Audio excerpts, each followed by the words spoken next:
So this is week 2 of LGTC 5010, and this is kind of the week where a couple things happen. One is there's a certain amount of euphoria that comes into this week about language teaching, and there's another side of it, which is this is sort of the point of order week about what communicative language teaching actually means. The euphoria comes from, I think, the first article, especially the Center Savignon article, written and spoken in 1976. So it's 42 years old, and it's an article that basically says what we do when we teach communicatively is we take our students into the next galaxy. We can't think of ourselves in even this current galaxy anymore. We go through a black hole and we come out into someplace else that does new things to us.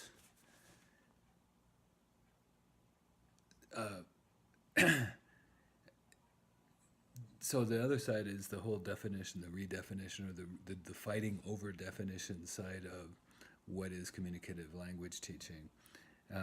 And we have a recommended reading by Bill Van Patten from 1998 in Hispania.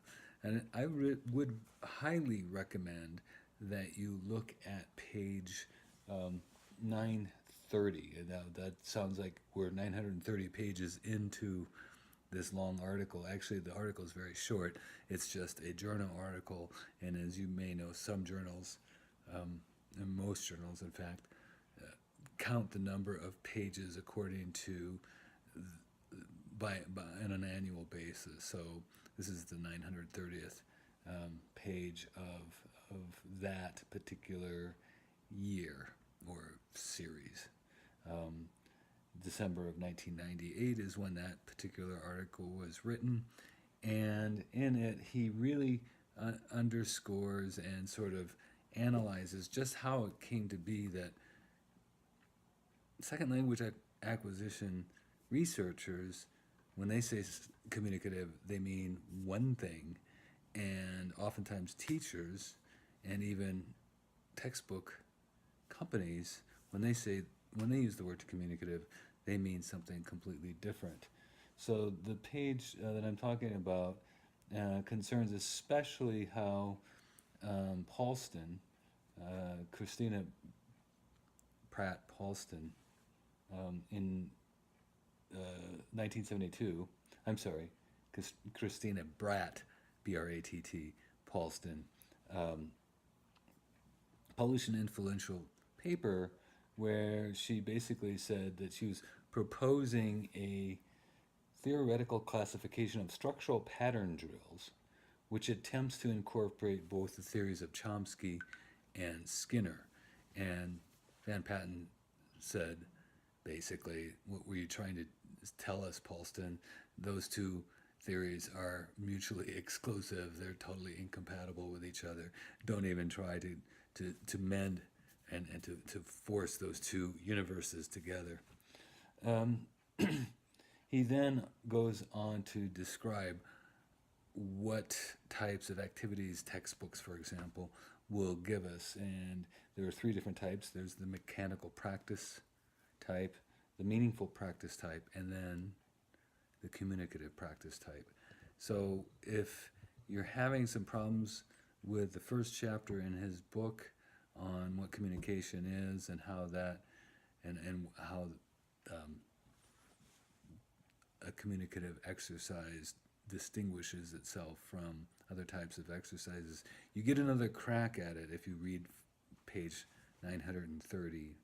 I would also recommend the whole article again, but take some time out, look at that page, give yourself an ability to review those differences. So back to the Savignon article, the euphoria, the idea that what we're doing is so different from what has happened in the past. And she talks about the rear view mirror effect, and this is something that she borrowed from Marshall McLuhan, who basically said that as we drive an automobile down the road, we should be looking towards what's coming up and not be looking in the rearview mirror, because that is basically mostly irrelevant. Of course, if there's a Porsche going 120 miles an hour behind us, it's good to know that. And so sometimes it is good to look in your rearview mirror, right? But in general, we shouldn't be driving down the road and only looking in the rearview mirror. So Savignon claims that in the last 150, 200 years, maybe longer, we haven't actually been doing communicative language teaching. We've been doing Latin teaching. We've been teaching about the language. We've been teaching grammar, and we've been doing grammar drills, and communication is sort of an afterthought. And I do believe in this paper, if memory serves me correctly, she uses the putting old wine in new wine sacks analogy, and we definitely get that as well in the Van Patten paper. And so basically the idea is that we can't just say we're doing communication in order to test the language in the same old ways as before, that this is just a sort of a new exciting fad or technique to do all the old stuff that we did. No, this is completely different. We are literally moving into a different galaxy here. We are no longer teaching language in order to learn about language. We are actually saying that communication is the heart and soul of what we are all about. And that's our first cue. And that's where our allegiances lie, is getting our students to actually communicate. In 1983, Savignon published a book called Communicative Competence from Theory to Practice, and one of the early chapters started with the French proverb, "C'est en forgeant qu'on devient forgeron." And I think that we really need to pay attention to that particular proverb. So the typical translation of that proverb is, practice makes perfect. But if you really understand the word-to-word translation of that proverb, you get a better sense of what it means. The word-to-word translation is, it's by smithing that you become a blacksmith. It's almost a tautology, right? You have to do something in order to become one of those people that does that. You actually do the authentic activity to become X or Y. You have to sculpt to become a sculptor. And of course, when you start out sculpting, you sculpt poorly, most likely.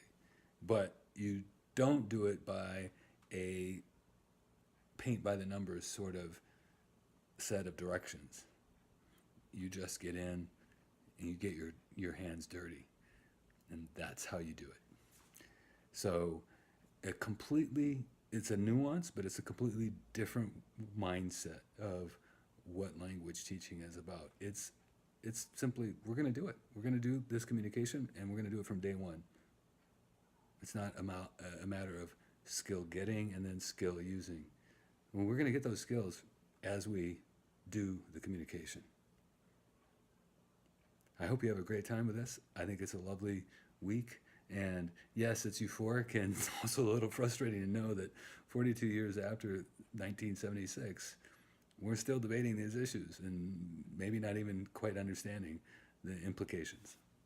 Oh, and one more thing. If you happen to be into that 1998 article from Van Patten that was published in Hispania, look at the very end where he talks about Richard Teschner's 1987 survey on the number of applied linguists in our language departments in higher education. I think you'll be surprised and a little bit dismayed, maybe rudely dismayed about the numbers. And just so you know, Van Patten basically replicated that same study much more recently. And the results of that were published also in Hispania.